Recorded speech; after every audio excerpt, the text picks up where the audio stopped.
ভোটের অধিকার একমাত্র জবাবদিহিতা তৈরি করতে পারে। শহীদ রাষ্ট্রপতি জিয়াউর রহমান যখন দেশ পরিচালনা করেছেন, কি কি ক্ষেত্রে দেশ জাতি সফলতা অর্জন করেছিল ওনার নেতৃত্বে। দেশনেত্রী খালেদা জিয়ার সময় দেশ এবং জাতি যখন দেশ পরিচালনা করেছেন দেশনেত্রী খালেদা জিয়া, দেশ এবং জাতি কি কি অগ্রগতি অর্জন করেছে আমরা গর্ব অনুভব করি।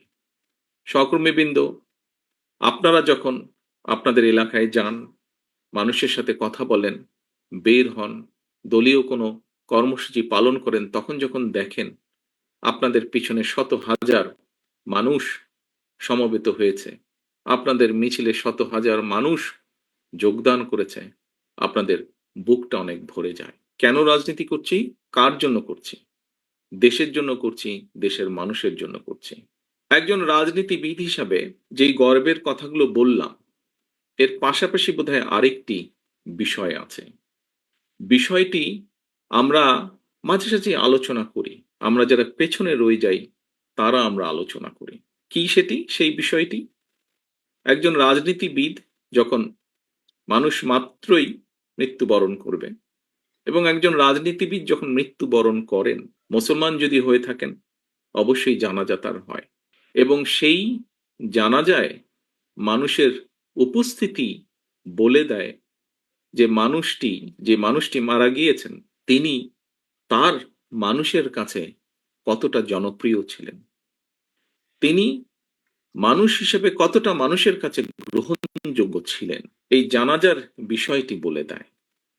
এখানে ডক্টর মোশাররফ সাহেব শহীদ রাষ্ট্রপতি জিয়াউর রহমানের জানাজার কথা উল্লেখ করেছেন ওনার বক্তব্যে। আমরা সমসাময়িক ইতিহাস ওনার জানাজা থেকে শুরু করে আজ পর্যন্ত যদি দেখি, খুব সম্ভবত পৃথিবীর কোনো রাজনৈতিক নেতার চলে যাবার পরে জানাজার ক্ষেত্রে এইরকম দৃশ্য আমরা দেখিনি, এত জনসমাগম আমরা দেখিনি, এভাবে মানুষকে কাঁদতে আমরা দেখিনি, এত সংখ্যক মানুষকে কাঁদতে। আমি বিগত এক যুগেরও বেশি সময় ধরে বাধ্য হয়ে প্রবাসে থাকতে হচ্ছে আমাকে। আমি এমন একটি দেশে আছি যেখানে গত 400 বছর ধরে গণতন্ত্র প্র্যাকটিস হচ্ছে।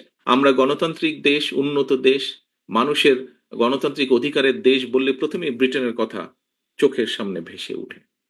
প্রিয় সহকর্মীবৃন্দ, এই দেশে যে কোনো সরকারি ব্যবস্থা, যে কোনো রাষ্ট্রীয় ব্যবস্থা, যে কোনো ব্যবস্থা কেন মানুষের পক্ষে, তার একটি মূল কারণ হচ্ছে এই দেশের মানুষের ভোটের অধিকার প্রতিষ্ঠিত রেখেছে তারা, যে কোনো ভাবেই হোক সেটিকে প্রতিষ্ঠিত রেখেছে। অর্থাৎ মানুষকে কথা বলতে দিতে হবে, মানুষকে তার ভোট দিতে দিতে হবে, এর বাইরে কোনো কথা নাই। এবং তার জন্য একটি জবাবদিহিতা তৈরি হয়েছে, আস্তে আস্তে জবাবদিহিতা তৈরি হয়েছে। বাংলাদেশে আমরা অনেকগুলো রাজনৈতিক দল আছি, বিভিন্ন রাজনৈতিক দলের বিভিন্ন মতবাদ আছে, বিভিন্ন আদর্শ আছে, থাকতে পারে, থাকাটাই স্বাভাবিক, থাকাটাও উচিত।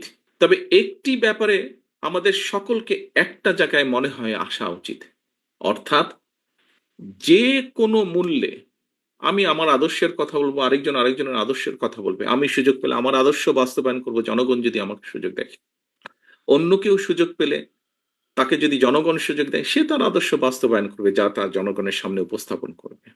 বাট একটি ক্ষেত্রে যে কোনো মূল্যে এক জায়গায় আমাদেরকে থাকতে হবে, সেটি হচ্ছে নির্দিষ্ট সময় পরে পরে দেশের নিয়ম, আইন, কানুনের, সংবিধান যে সময়টি বেঁধে দিবে, সেই সময় পরে পরে অবশ্যই রাষ্ট্রের বা সরকারের প্রতিটি পর্যায়ে যেখানে নির্ধারিত হবে সেখানে ভোট হতে হবে। সেটি জাতীয় সংসদ হোক, সেটি পৌরসভা হোক, ইউনিয়ন পরিষদ হোক, যেটিই হোক না কেন।